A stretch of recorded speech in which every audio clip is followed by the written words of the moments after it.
And among the good deeds which he loves most is the nafil or voluntary fast.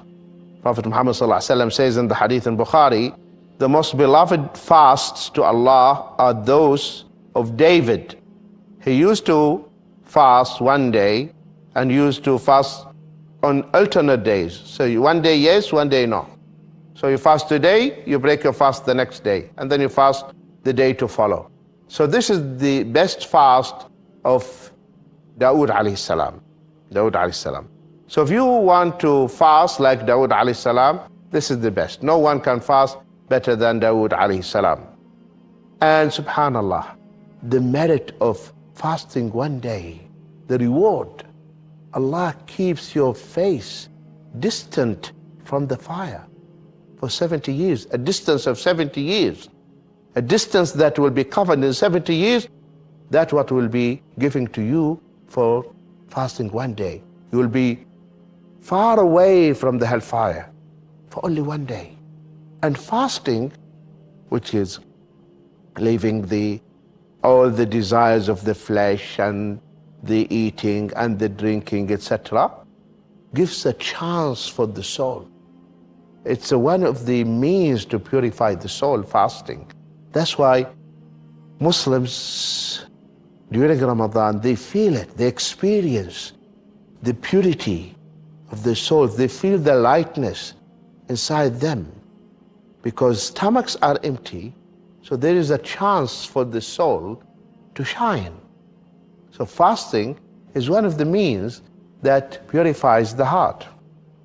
Also, among the deeds, the witr prayer. Witr.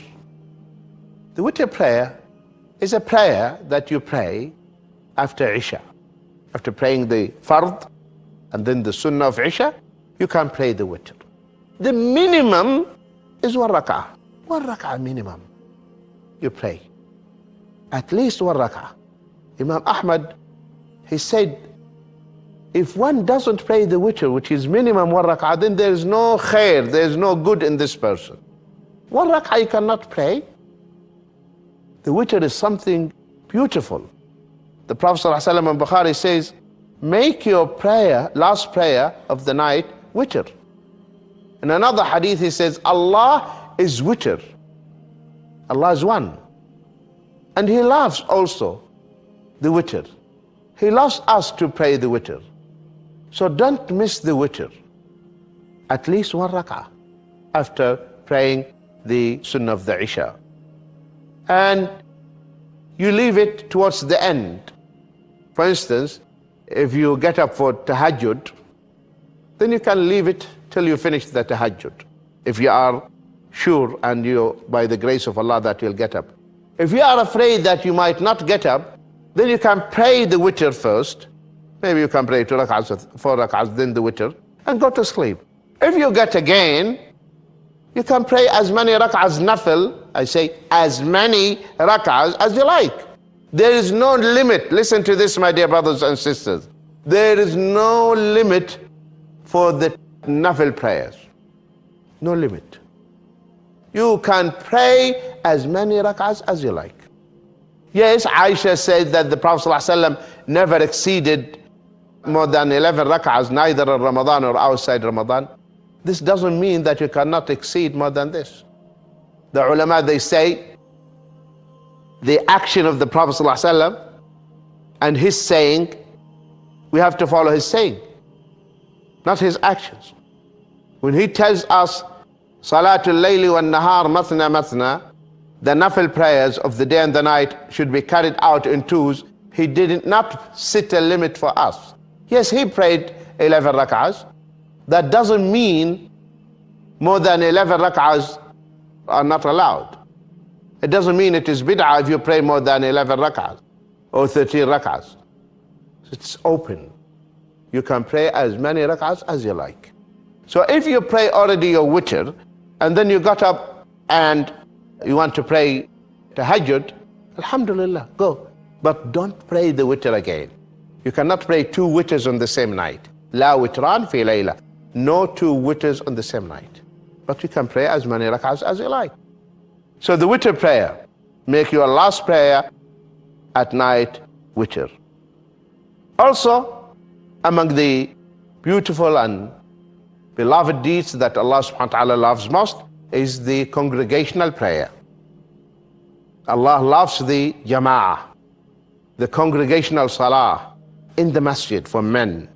We know that the hadith when the blind man came to the Prophet ﷺ and he said, "O Prophet of Allah, the streets in Medina, they have reptiles, snakes, scorpions, and I'm blind and I find no one to lead me to the masjid.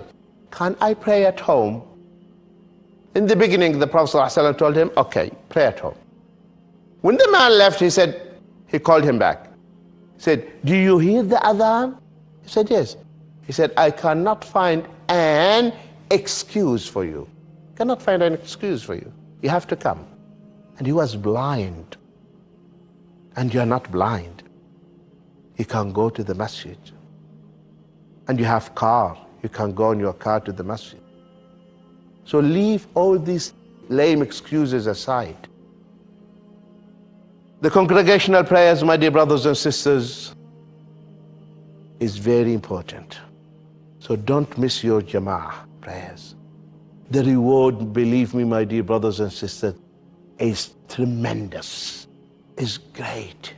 From the moment you take your wudu at home, preparing yourself for the salah, your sins, they fall apart with the wudu, with the drops of the wudu. The sins that you have seen, they come out even from the underneath your eyelashes. The sins, they come from under your nails. By the last drop of water that comes of your body. This is only the wudu.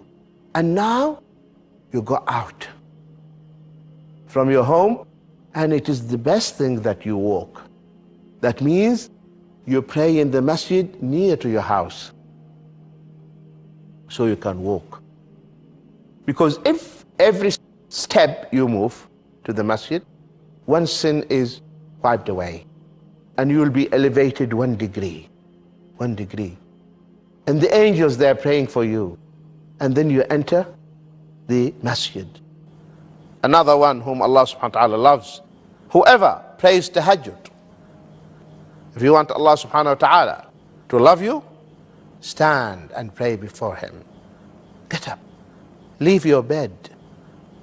Because the righteous, the pious, as Allah said, كانوا قليلا من الليل ما يهجعون وبالأسحار هم يستغفرون. They could hardly sleep at night. And you'll find them at the time of ashar, before the dawn, praying to Allah, supplicating to Allah subhanahu wa ta'ala, begging Allah and crying to him. So get up and pray 2 rak'ahs.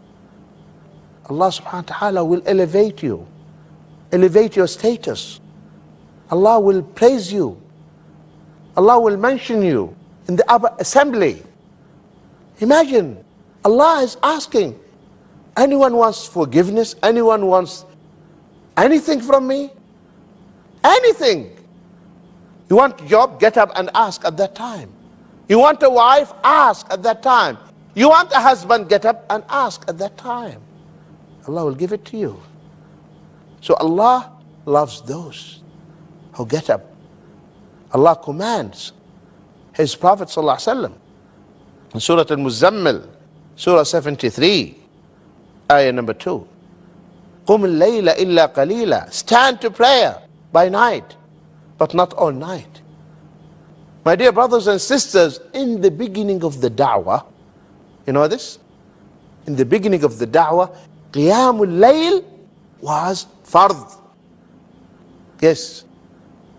Qiyamul Layl in the beginning of the da'wah was obligatory. You have to get up and pray. Why? Why it was fard, the Qiyamul Layl? Because the da'i needs to have the strength, the strong iman. Because there are hurdles, adversities, troubles in the way. So how can I overcome them if I have weak heart. If I have weak heart, I cannot face them.